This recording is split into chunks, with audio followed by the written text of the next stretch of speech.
شروع کرتی ہوں اللہ کے نام کی مدد مانگتے ہوئے جو سب کو فیض اور فائدے پہنچانے والا، بے حد مسلسل رحم کرنے والا ہے۔ الف لام میم۔ قریب والی زمین پر روم والے جنگ ہار گئے، مگر وہ اپنے اس ہار جانے کے بعد پھر جیت کر غالب آ جائیں گے، وہ بھی بہت جلد، تھوڑے سے سالوں میں، کیونکہ سارے کا سارا معاملہ تو اللہ ہی کے ہاتھ میں ہے، پہلے بھی اور بعد میں بھی۔ اور اس دن مسلمان خوش ہوں گے اللہ کی مدد سے، غرض اللہ جس کی چاہتا ہے مدد کرتا ہے، کیونکہ وہی زبردست عزت اور طاقت والا بھی ہے اور بے حد مسلسل رحم کرنے والا بھی۔ یہ اللہ کا وعدہ ہے، اللہ کبھی اپنے وعدے کے خلاف نہیں کیا کرتا، مگر اکثر لوگ اس بات کو نہیں جانتے، کیونکہ یہ لوگ دنیا کی زندگی کے بس سطحی اور ظاہری پہلو کو تو خوب جانتے ہیں، مگر آخرت یا دوسری آنے والی زندگی سے بالکل بے خبر اور غافل ہیں۔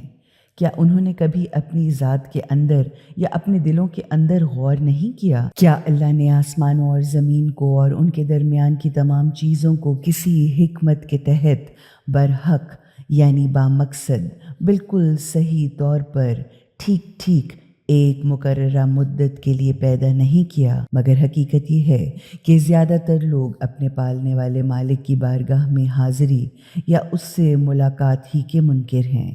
کیا یہ لوگ زمین پر چاروں طرف چلے پھرے نہیں تاکہ انہیں ان لوگوں کا حشر اور انجام نظر آتا جو ان سے پہلے تھے؟ وہ تو ان سے کہیں زیادہ طاقتور بھی تھے، یہاں تک کہ انہوں نے تو پوری زمین کو تہو بالا کر ڈالا تھا، یا انہوں نے زمین کو خوب خوب کھودا یعنی خوب ہل چلائے اور نہریں کاریزیں اور دریا بہا دیے اور خوب معدنیات بھی نکالیں اور زمین کو اتنا آباد کیا یعنی اس میں اتنی زیادہ عمارتیں بنائیں کہ جو اس سے کہیں زیادہ ہیں جو انہوں نے بنائی ہیں، مگر جب ان کے پاس ان کے رسول روشن واضح کھلی کھلی دلیلیں اور خدا کی نشانیاں لے کر آئے تو انہوں نے ان کو بری طرح جھٹلا دیا۔ غرض اللہ بھی ایسا نہ تھا کہ ان پر ظلم کرے، مگر وہ تو خود اپنے ہی اوپر ظلم کر رہے تھے۔ آخر کار جنہوں نے برائی کی تھی ان کا انجام بھی بہت ہی برا ہوا، اس لیے کہ انہوں نے اللہ کی باتوں، دلیلوں اور نشانیوں کو جھٹلایا تھا، بلکہ وہ تو اس کا مذاق بھی اڑایا کرتے تھے۔ غرض اللہ ہی پیدائش کی ابتدا بھی کرتا ہے، یعنی پہلے پہل اللہ ہی ہر چیز کو پیدا کرتا ہے، پھر وہی ان کو پلٹا کر لائے گا، پھر اسی کی طرف تمہاری حاضری بھی ہوگی، اور جس دن قیامت برپا ہوگی تو مجرم گنہگار سخت مایوسی کے عالم میں ہکا بکا رہ جائیں گے۔ جس دن قیامت برپا ہوگی اس دن مجرم گنہگار لوگ بہت بری طرح حیران و پریشان ہو کر سخت مایوسی کے صدمے سے بالکل گمسم ہو کر رہ جائیں گے۔ ان کے ٹھہرائے اور بنائے ہوئے خدا کے شریکوں میں سے کوئی بھی ان کی سفارش تک نہ کر سکے گا، بلکہ وہ خود اپنے بنائے ہوئے خدا کے شریکوں کے منکر ہو جائیں گے۔ غرض جس دن قیامت برپا ہوگی اس دن سارے کے سارے انسان الگ الگ ہو جائیں گے۔ تو اب جن لوگوں نے اللہ اور رسول کو دل سے مانا تھا اور وہ اس کے نتیجے میں اچھے اچھے کام بھی کرتے رہے تھے، وہ ایک خاص بہشت کے باغ میں خوش خوش ہوں گے، مگر جنہوں نے خدا اور رسول کا انکار کیا تھا اور ہماری باتوں، دلیلوں، نشانیوں اور آیتوں کو اور آخرت کی حاضری یا خدا سے ملاقات کو جھٹلایا تھا، وہ عذاب یا سزا کی حالت میں حاضر کیے جائیں گے۔ بس اس عذاب سے بچنے کا طریقہ یہ ہے کہ خدا کی تسبیح کرتے ہوئے اللہ کی پاکی اور بے عیب ہونے کو بیان کرو جب کہ تم شام کرتے ہو اور جب صبح کرتے ہو، اور ساری تعریف اسی کے لیے ہے آسمانوں میں بھی اور زمین میں بھی، اور یہی حمد و تسبیح کرو رات گئے اندھیرے میں بھی اور جب تم پر ظہر یعنی دوپہر کا وقت ہوتا ہے، کیونکہ وہی خدا ہے جو زندہ میں سے مردے کو نکالتا ہے، یعنی بے جان چیزوں میں سے جاندار کو نکالتا ہے، اور مردہ میں سے زندہ کو نکالتا ہے، یعنی بے جان چیزوں میں سے جاندار چیزوں کو نکالتا ہے، اور زمین کو اس کے مرنے کے بعد زندگی بخشتا ہے۔ بالکل اسی طرح تم بھی مرنے کے بعد اپنی قبروں سے نکالے جاؤ گے، یعنی بس اسی طرح تم بھی اپنی حالت موت سے نکال لیے جاؤ گے۔ اس کی قدرت اور حکمت کی نشانیوں اور دلیلوں میں سے یہ بھی ہے کہ اس نے تمہیں مٹی سے پیدا کیا، پھر یکایک ایک دم سے تم چلتے پھرتے ہوئے انسان بن کر پھیلتے چلے جا رہے ہو، یعنی کچھ کاربن، کیلشیم، سوڈیم جیسی ادنا بے جان بے حس چیزوں سے انسان جیسے احساسات، جذبات، شعور، تعقل، تخیل، ارادہ، اختیار جیسی عظیم صلاحیتوں والی عجیب مخلوق بھی پیدا کر دی اور اس کی نسل کا سلسلہ بھی جاری فرما دیا۔ سبحان اللہ۔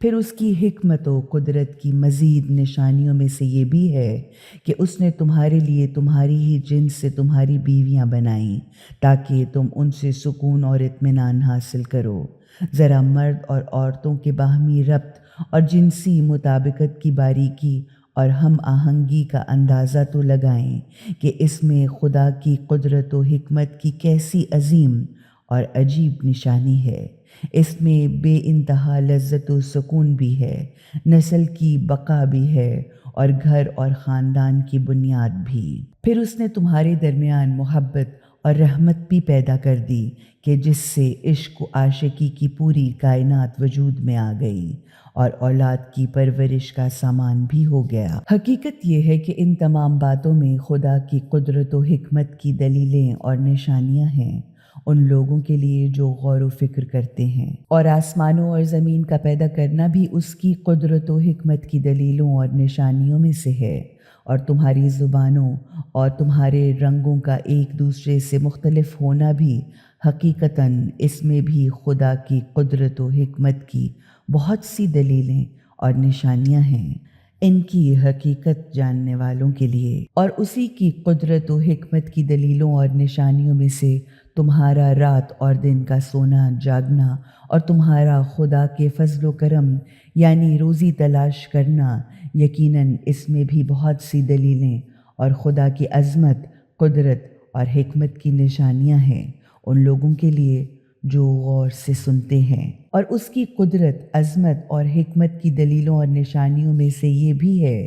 کہ وہ تمہیں بجلی کی چمک دمک اور کڑک دھمک دکھاتا ہے، نقصان اور تباہی کے خوف اور فائدے کی طمع کے ساتھ، اور پھر بلندی سے پانی برساتا ہے، اور پھر اس پانی کے ذریعے سے زمین کو اس کے مردہ ہو جانے کے بعد زندہ کر دیتا ہے۔ یقیناً اس میں بھی حقیقت تک پہنچنے کی بہت سی دلیلیں اور نشانیاں ہیں ان کے لیے جو عقل سے کام لیں۔ پھر اس کی دلیلوں نشانیوں میں سے یہ بھی ہے کہ آسمان اور زمین اسی کے حکم سے قائم اور برقرار ہیں۔ پھر جو ہی اس نے تمہیں زمین سے پکارا تو بس ایک ہی پکار میں اچانک تم سب نکل آؤ گے، یعنی اتنی بڑی کائنات کے خالق کے لیے تمہیں دوبارہ زندہ کر کے اٹھانا کوئی بڑا کام نہ ہوگا جس کے لیے کوئی لمبی چوڑی تیاریاں کرنی پڑیں، بس ایک پکار بہت کافی ہوگی، کیونکہ آسمانوں اور زمین میں جو کچھ بھی ہے وہ سب کے سب خدا کی اطاعت کرنے والے فرما بردار غلام ہیں۔ پھر وہی خدا ہی تو ہے جو پیدائش کی ابتدا بھی کرتا ہے، پھر وہی اسے دوبارہ بھی زندہ کر دے گا، اور یہ اس کے لیے پہلی دفعہ پیدا کرنے سے بہت زیادہ آسان ہے۔ آسمانوں اور زمین میں اس خدا کی شان مثل اعلیٰ، سب سے اعلیٰ و ارفع ہے، یعنی اس کی مثل اعلیٰ یعنی اس کی صفت و وصف یا مثال آسمانوں اور زمین میں سب سے برتر و اعلیٰ ہے، اور یہ بھی کہ وہ زبردست طاقت اور عزت والا بھی ہے، اور بہت گہری مصلحتوں کے مطابق سمجھ بوجھ کے ساتھ بالکل ٹھیک ٹھیک کام کرنے والا بھی۔ اس نے تمہارے لیے خود تمہاری ہی مثال پیش کی ہے۔ کیا تمہاری ملکیت میں جو غلام ہیں ان میں سے کچھ غلام ایسے بھی ہیں جو اس مال و دولت میں جو ہم نے دیا ہے تمہارے ساتھ برابر کے شریک اور حصے دار ہوں، اس طرح کہ تم اور وہ اس میں برابر کا حق رکھیں؟ اور کیا تم ان سے اس طرح ڈرتے ہو جیسے تم اپنے آپس کے برابر کے آدمیوں سے ڈرتے ہو؟ غرض اس طرح ہم اپنی باتیں اور دلیلیں تفصیل کے ساتھ کھول کھول کر پیش کرتے ہیں ان لوگوں کے لیے جو عقل سے کام لیں، لیکن یہ ظالم گناہ گار لوگ بے سمجھے بوجھے اپنی خواہشات اور تخیلات کے پیچھے پیچھے چل رہے ہیں۔ تو اب اسے کون سیدھا راستہ دکھا سکتا ہے جسے خدا نے گمراہی میں چھوڑ دیا ہو، یعنی جسے خدا نے گمراہ قرار دے دیا ہو؟ پھر ایسے لوگوں کے کوئی مددگار حمایتی بھی نہ ہوں گے، یعنی طالبان حق کے لیے خدا ان کی طلب اور کوشش کے مطابق ہدایت کے اسباب فراہم کر دیتا ہے، اور گمراہ پسند یا گمراہی پر جمے بیٹھے رہنے والے ضدی حق دشمنوں کو اللہ اپنی ہدایتوں اور توفیقات سے محروم کر دیتا ہے، پھر ان کی کوئی مدد بھی نہیں کر سکتا۔ بس آپ صلی اللہ علیہ وآلہ وسلم سب راستوں سے ہٹ کر بالکل ایک طرف کے ہو کر اپنا رخ اور اپنی توجہ کو اس دین حق کی طرف سیدھا جما دیں، کیونکہ یہی اللہ کی وہ فطرت یا بناوٹ ہے جس پر اللہ نے تمام انسانوں کو پیدا کیا ہے۔ اللہ کی فطرت یا بناوٹ میں کوئی تبدیلی نہیں ہوا کرتی، یعنی اللہ کی بنائی ہوئی ساخت بدلی نہیں جا سکتی۔ یہی بالکل سیدھا اور درست دین یعنی طریقہ زندگی ہے، مگر اکثر لوگ نہیں جانتے، لہٰذا اسی خدا سے لو لگائیے اور اسی کی طرف توجہ کیے رہیے اور اسی کی ناراضگی اور سزا سے ڈریے، اور نماز کو پابندی سے ادا کرتے رہیے، اور ان مشرکوں میں سے نہ ہو جائیے جنہوں نے اپنا دین تقسیم کر کر کے الگ الگ بنا لیا اور اس طرح اپنے دین میں تفرقہ ڈال کر گروہوں میں بٹ گئے، اور اب ہر گروہ اسی میں خوش مست و مگن ہے جو کچھ کہ اس کے پاس ہے۔ لوگوں کا حال تو یہ ہے کہ جب ان پر کوئی مصیبت آ پڑتی ہے تو وہ اپنے پالنے والے مالک کی طرف لو لگا لگا کر دعا کرنے لگتے ہیں، پھر جب خدا انہیں اپنی طرف سے اپنی رحمت کا کچھ مزہ چکھا دیتا ہے تو یکایک ان میں سے کچھ شرک کرنے لگتے ہیں تاکہ جو کچھ ہم نے انہیں دیا ہے اس کا انکار یعنی کفران نعمت کریں، یا تاکہ ہمارے کیے ہوئے احسان کی ناشکری کریں۔ خیر، خوب مزے اڑا لو، ان قریب اس کا نتیجہ تمہیں معلوم ہو ہی جائے گا۔ کیا ہم نے ان پر کوئی سند، دلیل یا ثبوت اتارا ہے جو ان کے سامنے بول کر اس شرک کو ثابت کرتا ہے جو یہ کر رہے ہیں؟ جب ہم لوگوں کو اپنی رحمت کا مزہ چکھاتے ہیں تو وہ اس پر پھول جاتے ہیں، اور جب ان کے اپنے کیے ہوئے برے کاموں کے بدلے میں ان پر کوئی مصیبت آتی ہے تو وہ یکایک بالکل مایوس ہی ہو جاتے ہیں۔ کیا انہوں نے یہ نہیں دیکھا کہ اللہ جس کے رزق میں چاہتا ہے وہ وسعت دے دیتا ہے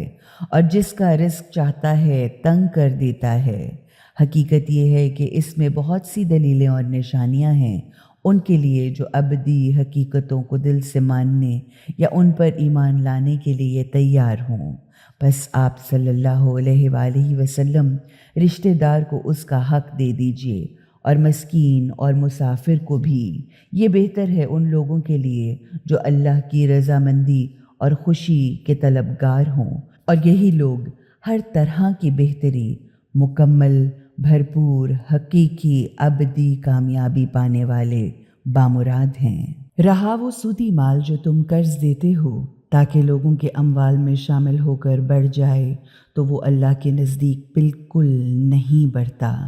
یعنی اللہ کے ہاں اضافہ کا باعث نہیں ہوتا، کیونکہ اس سے لوگوں کو تو کوئی فائدہ نہیں ہوتا، صرف سرمایہ دار کی دولت بڑھتی چلی جاتی ہے۔ اب جو تم اللہ کی خوشنودی حاصل کرنے کے ارادے سے زکوٰۃ دیتے ہو تو وہی لوگ در حقیقت اپنا مال خوب بڑھا چڑھا کر دوگنا چوگنا پاتے ہیں، کیونکہ اللہ ہی تو ہے کہ جس نے تمہیں پیدا کیا، پھر تمہیں روزی بھی دی، پھر تمہیں موت دے گا، پھر تمہیں زندہ کرے گا۔ کیا تمہارے بنائے ہوئے شریکوں مراد رشوت اور سود کے حرام مال والے سرمایہ دار میں بھی کوئی ایسا ہے جو ان میں سے کوئی ایک کام بھی کر سکے پاک ہے اس کی ذات، اور وہ بہت بلند و برتر اس شرک سے جو یہ لوگ کرتے ہیں کہ وہ احمق یہ سمجھتے ہیں کہ رشوت اور سود کا یہی مال اور کاروبار ان کو رزق دیتا ہے، ساری معیشت کو چلاتا ہے اور انہیں زندہ رکھتا ہے۔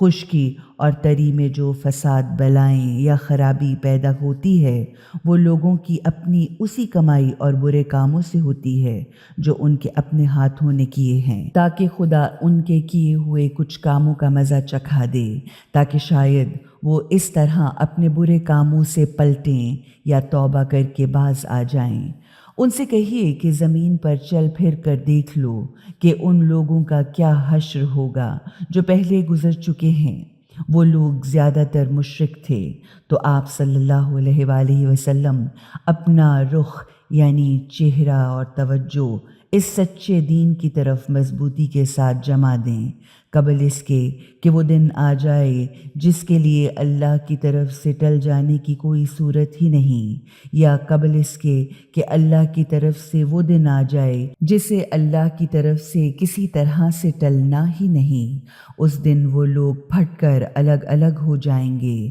اب جس کسی نے حق کا انکار کیا اس کے اس کفر کا نقصان خود اسی کو اٹھانا ہوگا، اور جس نے اچھے اچھے کام کیے تو وہ لوگ خود اپنے ہی لیے نفع اور راحت کا سامان کر رہے ہیں، تاکہ اللہ ایمان لانے والوں اور نیک عمل کرنے والوں کو اپنے فضل و کرم سے صلہ دے۔ اور یہ حقیقت ہے کہ خدا حق کے منکروں کافروں کو پسند نہیں کرتا، اور خدا کی قدرت اور حکمت کی دلیلوں اور نشانیوں میں سے یہ بھی ہے کہ وہ ہواؤں کو بھیجتا ہے خوشخبری دینے والی بنا کر، تاکہ وہ تمہیں اپنی رحمت کا مزہ چکھائے، اور اسی طرح کشتیاں اسی کے حکم سے چلتی ہیں تاکہ تم اس کا فضل و کرم مراد روزی تلاش کرو اور اس کا شکر ادا کرتے رہو۔ اور اسی لیے ہم نے تم سے پہلے بھی رسولوں کو ان کی قوم کی طرف بھیجا تو وہ ان کے پاس کھلی ہوئی واضح اور روشن نشانیاں،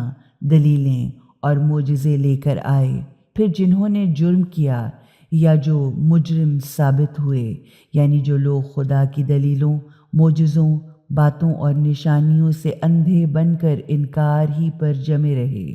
ان سے ہم نے انتقام لیا، کیونکہ ہم پر یہ واجب الادا حق تھا کہ ہم خدا و رسول کو دل سے ماننے والے ایمانداروں کی مدد کریں۔ اللہ ہی تو ہے جو ہواؤں کو بھیجتا ہے تو وہ بادلوں کو اٹھائے اٹھائے پھرتی ہیں، یعنی بادلوں کو گھیر گھیر کر لاتی ہیں، پھر خدا ان بادلوں کو آسمانوں میں جس طرح چاہتا ہے پھیلا دیتا ہے، پھر انہیں مختلف ٹکڑوں کی شکل میں لاتا ہے۔ پھر تم دیکھتے ہو کہ بارش کے بڑے بڑے قطرے بادل میں سے ٹپکتے ہی چلے آتے ہیں، یہی وہ بارش ہے جسے خدا اپنے بندوں میں سے جن پر چاہتا ہے برساتا ہے، تو یکا یک وہ خوش ہو جاتے ہیں، حالانکہ اس سے پہلے کہ وہ بارش ان پر برسے وہ بالکل مایوس اور نا امید ہو چکے تھے۔ اب دیکھو اللہ کی رحمت کے اثرات کو کہ مردہ خشک پڑی ہوئی زمین کو وہ کس طرح زندہ کر دیتا ہے۔ بے شک وہی مردوں کو زندہ کرنے والا ہے اور وہی ہر چیز پر پوری قدرت رکھنے والا ہے۔ اور اگر ہم ایسی ہوا کو بھیج دیں جس کے اثر سے وہ اپنی کھیتی کو زرد ہوتا دیکھیں تو وہ فوراً کفر و انکار یعنی ناشکری کرنے لگتے ہیں۔ اس سے یہ مطلب بھی ہے کہ خدا کے رسول تو خدا کی رحمت سے خدا کا پیغام لاتے ہیں، مگر جب لوگ ان کو نہیں مانتے اور اس نعمت کا انکار کرتے ہیں تو خدا ظالموں جابروں کے ذریعے ان کو سزا دیتا ہے۔ تو یہی لوگ خدا کو گالیاں بکنا شروع کر دیتے ہیں کہ اس نے یہ کیسی ظلم سے بھری ہوئی دنیا بنا ڈالی ہے۔ غرض حقیقت یہ ہے کہ آپ صلی اللہ علیہ وآلہ وسلم نے تو مردوں یعنی مردہ جسموں کو ہی کچھ سنا سکتے ہیں، اور نہ ان بہروں کو اپنی پکار سنا سکتے ہیں جو پیٹھ پھرا پھرا کر بھاگتے ہی چلے جا رہے ہیں، اور نہ آپ اندھوں کو ان کی گمراہی سے ہٹا کر سیدھا راستہ دکھا سکتے ہیں۔ آپ تو صرف انہی کو سنا سکتے ہیں جو ہماری باتوں، دلیلوں، نشانیوں اور آیتوں کو دل سے ماننے پر تیار ہو کر اسلام قبول کرتے ہیں یا سر تسلیم و اطاعت خم کر دیتے ہیں۔ اللہ ہی تو ہے جس نے تمہیں کمزور پیدا کیا، پھر کمزوری کے بعد طاقت دی، پھر طاقت کے بعد کمزوری اور بڑھاپے کا دور بنایا۔ غرض جو کچھ بھی چاہتا ہے پیدا کر دیتا ہے، کیونکہ وہ بڑا جاننے والا اور بڑی قدرت رکھنے والا ہے۔ اور جس دن قیامت برپا ہوگی تو گناہگار قسمیں کھا کھا کر کہیں گے کہ ہم تو دنیا میں تھوڑی سی دیر یا ایک ساتھ سے بھی زیادہ نہیں رہے۔ اسی طرح وہ دنیا کی زندگی میں بھی دھوکہ کھایا کرتے تھے کہ کوئی قیامت نہ آئے گی اور نہ ہم نے کبھی خدا کے سامنے حاضر ہونا ہے، مگر وہ جنہیں علم اور ایمان عطا ہوا تھا وہ کہیں گے کہ خدا کی تحریر یا قانون کے مطابق تم قیامت کے دن تک پڑے رہے ہو۔ اب یہی دوسری زندگی کا دن ہے، یعنی یہی حشر کا دن ہے، مگر تم جانتے نہیں تھے۔ بس وہی دن ہوگا جس دن ظالموں کا معافی مانگنا کچھ کام نہ آئے گا، اور نہ ہی ان سے معافی مانگنے یا انہیں ان کے ظلم و ستم کی کسی طرح کی تلافی کا کوئی موقع دیا جائے گا۔ غرض ہم نے اس قرآن میں لوگوں کے لیے قسم قسم کی مثالیں اور مضامین پیش کیے ہیں، یعنی ہم نے اس قرآن میں لوگوں کو طرح طرح سے سمجھایا، مگر آپ صلی اللہ علیہ وآلہ وسلم ان کے پاس کوئی نشانی، کوئی دلیل، کوئی معجزہ یا آیت لے آئیں، مگر جو لوگ حق کے منکر ہیں وہ صرف یہی کہیں گے کہ تم لوگ نہیں ہو مگر غلط راستے پر۔ اس طرح اللہ مہر لگا دیتا ہے ان لوگوں کے دلوں پر جو بے علم ہیں، یعنی جو ابدی حقیقتوں کو جاننا ہی نہیں چاہتے۔ بس تم صبر و تحمل سے کام لو، یقیناً اللہ کا وعدہ سچا ہے، اور وہ لوگ جو اللہ پر یقین نہیں رکھتے تم کو ہرگز ہلکا، کمزور یا بے برداشت نہ کر دیں، یعنی حق کے دشمن تم کو ایسا ہلکا اور کمزور نہ پائیں کہ ان کے شور و غوغا، مخالفت، طعنوں، فکروں یا ظلم و ستم سے دب کر مرعوب ہو جائیں اور تمہاری ہمتیں پست ہو جائیں اور وہ تمہیں ہلکا سمجھنے لگیں۔